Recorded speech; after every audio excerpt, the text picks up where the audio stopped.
Bonjour, je m'appelle Dominique Somme, je suis professeur de gériatrie à Rennes. J'aimerais que votre panel discute du problème de la mesure de la perte d'indépendance.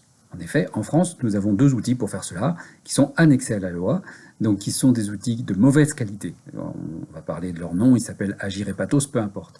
Et ces outils ne permettent pas en réalité de mesurer clairement ce qu'ils sont censés mesurer. C'est là-dessus que repose l'ensemble du financement de tout ce qui répond à la perte d'indépendance en France, que ce soit au domicile ou en EHPAD, en institution.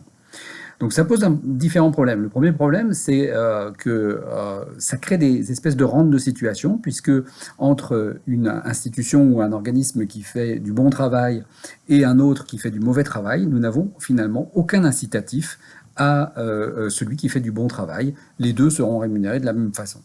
Le deuxième problème, c'est un problème de globalité de l'information. On n'a pas d'informations cliniquement pertinentes sur la perte d'indépendance en France, et donc on est incapable de savoir si des mesures politiques, par exemple, pourraient être efficaces sur la prévention de la perte d'indépendance.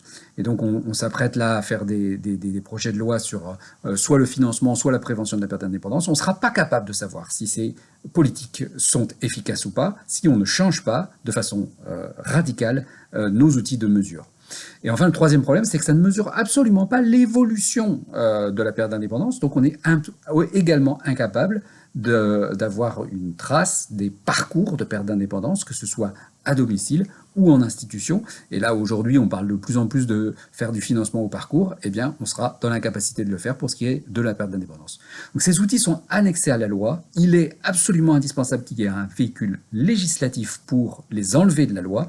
Moi, j'aimerais que l'on milite tous ensemble pour que le prochain texte de loi qui s'intéressera à la perte d'autonomie enlève Agir et Pathos du texte de loi et que cela nous permette enfin de repartir sur des bases saines en faisant des expérimentations avec de nouveaux outils. Merci.